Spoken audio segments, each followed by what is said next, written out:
ಜಿಲ್ಲೆಯ ಶಿಕಾರಿಪುರ ತಾಲೂಕು ಸಾಲೂರು ಗ್ರಾಮದಲ್ಲಿ ಅತಿ ಪುರಾತನ ವಿಗ್ರಹವೊಂದು ಪತ್ತೆಯಾಗಿದೆ. 8ನೇ ಶತಮಾನದ ಬಾದಾಮಿ ಚಾಳುಕ್ಯರ ವಿಗ್ರಹ ಎಂದು ಹೇಳಲಾಗುತ್ತಿದ್ದು, ಋಷಭಾವತಿ ನದಿಯಲ್ಲಿ ನೀರು ಕಡಿಮೆಯಾದ ಹಿನ್ನೆಲೆ ವಿಗ್ರಹ ಪತ್ತೆಯಾಗಿದೆ. ಸಂಶೋಧಕ ಅಜಯ್ ಕುಮಾರ್ ಶರ್ಮಾ ಅವರ ನೇತೃತ್ವದಲ್ಲಿ ವಿಗ್ರಹ ಪರಿಶೀಲನೆ ನಡೆಯುತ್ತಿದ್ದು, ಪುರಾತತ್ವ ಇಲಾಖೆ, ಕಂದಾಯ ಇಲಾಖೆ ಹಾಗೂ ಅರಣ್ಯ ಇಲಾಖೆ ಅಧಿಕಾರಿಗಳು ವಿಗ್ರಹ ಪರಿಶೀಲನೆಗೆ ಕೈ ಜೋಡಿಸಿದ್ದಾರೆ. ಈ ವಿಗ್ರಹವು ಬಾದಾಮಿ ಚಾಳುಕ್ಯರ ಅಂತ್ಯದಲ್ಲಿ ಹಾಗೂ ರಾಷ್ಟ್ರಕೂಟರ ಆರಂಭದಲ್ಲಿ ತಯಾರಾದ ವಿಗ್ರಹ ಎನ್ನಲಾಗುತ್ತಿದೆ. ಹೆಚ್ಚಿನ ತನಿಖೆಗಾಗಿ ಶಿವಮೊಗ್ಗ ಪುರಾತತ್ವ ಇಲಾಖೆ ಕಾರ್ಬನ್ 14 ಟೆಸ್ಟ್ಗೆ ಈ ವಿಗ್ರಹವನ್ನ ಒಳಪಡಿಸಿದ್ದಾರೆ.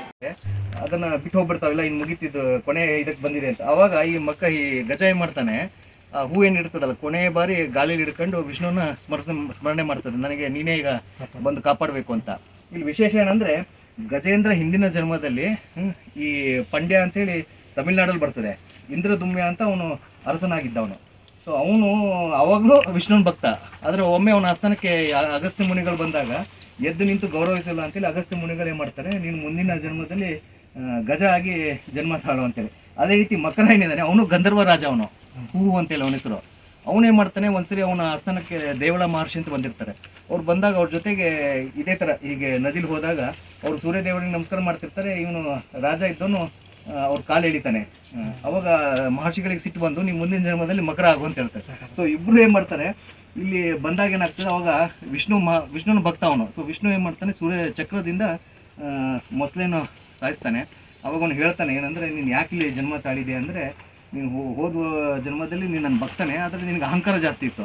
ಸೊ ಅಹಂಕಾರವನ್ನು ನೀನು ಇವತ್ತು ತೊರೆದು ಇವತ್ತು ಮೋಕ್ಷ ಪಡಿತಾ ಇದೆ ಅಂತೇಳಿ ಅಂತ. ಸೊ ಇದರ ಸಂಕೇತ ಏನಂದರೆ, ಈ ಗಜೇಂದ್ರ ಅಂದರೆ ನಮ್ಮ ಥರ ಮಾನವರು. ಮಕರ, ಈ ಮಕರ ಅಂದರೆ ಏನಂದರೆ, ಇದು ನಾವೆಲ್ಲ ಮಾಡಿರೋ ಪಾಪ ಕರ್ಮಗಳು. ಇದೇನಿದೆಯಲ್ಲ, ಈಗ ಈ ಸರೋವರ ಅಥವಾ ಈ ಥರ ಏನು ಕೆಸರಿದೆ, ಇದು ಸಂಸಾರನ ಇದ್ರೊಳಗೆ. ಸೊ ಇವೆಲ್ಲ ಅದನ್ನು ನಾವು ಅಲ್ಲಿಂದ ಹೊರಗಡೆ ಬಂದ್ರಷ್ಟೇ ಮೋಕ್ಷ ಸಿಗ್ತದೆ ಅಂತೇಳಿ. ಸೊ ಮೋಕ್ಷ ಸಿಗುವ ಸಂಕೇತವಾಗಿ ಇದು ಪಿಂಡ ಜನಾರ್ದನ ಅಂತಿದೆ. ಇದನ್ನು ಎಲ್ಲಿ ಸ್ಥಾಪನೆ ಮಾಡ್ತಾರೆ ಅಂದರೆ, ಒಂದು ನದಿ ಪಕ್ಕದಲ್ಲೇ ಆಗಬೇಕು, ಅಥವಾ ಸಂಗಮ ಕ್ಷೇತ್ರ ಅಂದರೆ 2 ಹಳ್ಳ 2 ಹೊಳೆ ಸೇರೋ ಜಾಗದಲ್ಲಿ, ಅಥವಾ ಸಮುದ್ರ, ಹೊಳೆ ಬಂದು ಸಮುದ್ರಕ್ಕೆ ಸೇರೋ ಜಾಗದಲ್ಲಿ. ಸೊ ಇಂಥ ಸ್ಥಳದಲ್ಲಿ ಇದು ಮಾಡ್ತಾ ಇದ್ರು. ಅಂದರೆ ಇದನ್ನು ಇಲ್ಲಿ ಸ್ಥಾಪನೆ ಮಾಡಿದ್ದಾರೆ ಅಂದ್ರೆ ಅರ್ಥ ಏನಂದರೆ, ಈ ಭಾಳ ಹಿಂದಿನಿಂದಲೂ ಇಲ್ಲಿ ಮೋಕ್ಷ ಸಿಗ್ಲಿಕ್ಕೆ ಈ ಭಾಗದಲ್ಲಿ ಇದನ್ನ ಸ್ಥಾಪನೆ ಮಾಡಿದ್ರು. ಅದ್ರ ಜೊತೆಗೆ ಇದು ಪಿಂಡ, ನೋಡಿ ಕೈಲಿರೋದು ಪಿಂಡ ಇದು. ಸೊ ಪಿಂಡ ಜನಾರ್ದನ ಅಂದ್ರೆ ಮೋಕ್ಷವನು, ಜನಾರ್ದನ ಅಂದ್ರೆ ಈ ನಾವೇನು ಹುಟ್ಟಿರ್ತೀವಲ್ಲ, ಆ ಹುಟ್ಟನ್ನ ತೆಗೆದುಹಾಕೋನು ಅಂತ. ಅಂದ್ರೆ ನಿಮ್ಗೆ ಮೋಕ್ಷ ಬೇಕು ಅಂದ್ರೆ ಇವೆಲ್ಲ ಇದು ಮಾಡ್ಬೇಕಲ್ಲ. ಸೊ ಅವನಿಗೆ ಇವನನ್ನ ಆರಾಧನೆ ಮಾಡಿ ಆ ಕೊನೆ ಕಾರ್ಯಗಳೇನಿದೆ ನಮ್ಮ ಪೂರ್ವಜರ ಕೊನೆ. ಸಾಲೂರು ಗ್ರಾಮದ ಅಂಜನಾಪುರ ಹೋಬಳಿ ಸಾಲೂರು ಗ್ರಾಮದಲ್ಲಿ ವೃಷಭಾವತಿ ಅಂತ ನದಿ ಇದು. ಈ ನದಿಯಲ್ಲಿ ನೀರು ಖಾಲಿಯಾಗಿರೋದ್ರಿಂದ ನಮಗೆ ಒಂದು ವಿಗ್ರಹ ಪತ್ತೆಯಾಗಿದೆ ಇಲ್ಲಿ.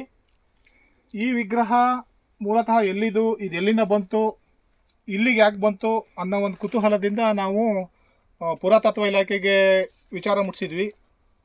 ಪುರಾತತ್ವ ಇಲಾಖೆಯವರು ಹಾಗೂ ಅರಣ್ಯ ಇಲಾಖೆಯವರು ಮತ್ತು ಕಂದಾಯ ಇಲಾಖೆಯವರು ಎಲ್ಲ ಬಂದು ಇದನ್ನು ಪರಿಶೀಲನೆ ಮಾಡಿದ್ದಾರೆ.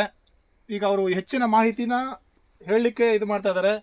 ನಾವು ಸಾಲೂರು ಗ್ರಾಮಸ್ಥರೆಲ್ಲ ಸೇರಿ ಈ ವಿಗ್ರಹನ ಒಂದು ಅಸ್ತಿತ್ವ ಇರಲಿ ಅಂತ ಹೇಳಿ ಒಂದು ಕೇಳ್ತಾ ಇದ್ದೀವಿ. ನಮ್ಮ ಸರ್ಕಾರಕ್ಕೂ ಒಂದು ಮನವಿ ಮಾಡ್ತಾ ಇದ್ದೀವಿ. ಇಲ್ಲಿ ನಮ್ಮ ಸಾಲೂರು ಗ್ರಾಮ ಬಹಳಷ್ಟು ಪುರಾತನವಾಗಿ ಇರೋಂಥ ವಿಗ್ರಹಗಳು ಪತ್ತೆ ಆಗ್ತಾ ಇದ್ದಾವೆ. ಇದ್ರ ಬಗ್ಗೆ ಸ್ವಲ್ಪ ಗಮನ ಹರಿಸ್ಬೇಕು ಅಂತ ನಾವು ಕೇಳ್ತಾ ಇದ್ದೀವಿ. ನಮ್ಮ ಸಮಾಜದ ಅಧ್ಯಕ್ಷರು ಶಿವಕುಮಾರ್ ಅವರು ಇದ್ದಾರೆ, ಕಾರ್ಯದರ್ಶಿ ಹಾಲ್ಸ್ವಾಮಿ ಅವರು, ನಮ್ಮ ಸ್ನೇಹಿತರೆಲ್ಲರೂ. ಅವರ ಮೇಲ್ಗಡೆ ಇರೋದು ಅವ್ರದ್ದೇ ಜಮೀನು. ಆ ಜಮೀನು ಕೆಳಗಡೆ ಈ ಋಷಭಾವತಿ ನದಿಯಲ್ಲಿ ಒಂದು ಪುರಾತನ ವಿಗ್ರಹ ಪತ್ತೆ ಆಯಿತು. ನೀರು ಬತ್ತಿದ ಮೇಲೆ ಅದನ್ನು ಪುರಾತತ್ವ ಇಲಾಖೆಗೆ ಮತ್ತು ಎಲ್ಲ ಸಂಬಂಧಪಟ್ಟ ಅಧಿಕಾರಿಗಳಿಗೆ ನಿರ್ದೇಶನ ಕೊಟ್ಟಾಗ ಅವ್ರು ಬಂದು ನಿನ್ನೆ ಪರಿಶೀಲನೆ ಮಾಡ್ಕೊಂಡು ಹೋಗಿದ್ದಾರೆ. ಇನ್ನು ಹೆಚ್ಚಿನ ಮಟ್ಟದ ಅಧಿಕಾರಿಗಳನ್ನು ಕಳಿಸಿ ಅದನ್ನು ಇನ್ನೂ ಪರಿಶೀಲನೆ ಮಾಡಿ ಇದಕ್ಕೊಂದು ವ್ಯವಸ್ಥಿತವಾದ ಒಂದು ವ್ಯವಸ್ಥೆಯನ್ನು ಕಲ್ಪಿಸ್ಕೊಡ್ತೇವೆ ಅಂತ ಹೇಳಿದ್ದಾರೆ. ಅದಕ್ಕೆ ಇವತ್ತು ನಮ್ಮ ಸ್ನೇಹಿತರು ತಿಳಿಸಿದ್ದಕ್ಕೆ ನಾವು ಗ್ರಾಮಸ್ಥರೆಲ್ಲ ಬಂದು ಇದರ ಬಗ್ಗೆ ನೋಡೋಕೆ ಬಂದಿದ್ವಿ ಅಂತ. ಶಿಕಾರಿಪುರ ತಾಲೂಕು ಸಾಲೂರು ಗ್ರಾಮದ ಶಿವಲಿಂಗ ಸ್ವಾಮಿಯವರ ಜಮೀನು ಮೇಲ್ಗಡೆ ಇದೆ. ಅದರ ಕೆಳಗಡೆ ಈ ಋಷಭಾವತಿ ನದಿ ಬತ್ತಿ ಹೋದ ಮೇಲೆ ಇದರಲ್ಲಿ ಮೂರ್ತಿ ಕಂಡು ಬಂದದ್ದು 4 ದಿನ ಗೊತ್ತಾಯಿತು. 4 ದಿನ ಹಿಂದೆ ಗೊತ್ತಾಯಿತು. ಅದನ್ನ ಪರಿಶೋಧನೆ ಮಾಡಿ ಎಲ್ಲ ವಾಶ ಮಾಡಿ ನಾವು ಸರಿಯಾಗಿ ಇಟ್ಟು ಅದನ್ನ ವ್ಯವಸ್ಥಿತವಾಗಿ ಅದನ್ನ ಪೂಜೆ ಮಾಡಿ ಎಲ್ಲ ವ್ಯವಸ್ಥೆ ಮಾಡಿದ್ದೇವೆ. ಇದು ಹೆಂಗಾತು, ಎಲ್ಲಿಂದ ಬಂತು ಅನ್ನೋದು ನಮಗೆ ಸ್ವಲ್ಪ ಮಾರ್ಗದರ್ಶನ ಬೇಕಾಗ್ತದೆ.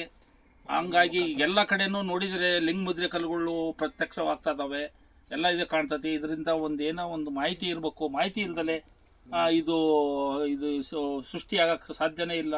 ಆ ಉದ್ದೇಶಕ್ಕೆ ನಿಮ್ಮಲ್ಲಿ ಲಿಂಗ ಮುದ್ರೆ ಕಲ್ಲು ಇದೆ ಇಲ್ಲಿ, ಎಲ್ಲ ಕಡೆನೂ ಸಿಗ್ತಾ ಇದಾವೆ. ಒಂದೊಂದು ವರ್ಷಕ್ಕೆ ಒಂದೊಂದು ಥರ ಸಿಗ್ತಾ ಇದ್ದಾವೆ. ಆ ಲೆಕ್ಕದಲ್ಲಿ ಇದು ಸ್ವಲ್ಪ ಮಾಹಿತಿ ಬೇಕು ಅಂತ ನಮಗೆ ಈ ಸರ್ಕಾರಕ್ಕೆ ಮನವಿ ಮಾಡ್ಕೊಡ್ತಾ ಇದ್ವಿ.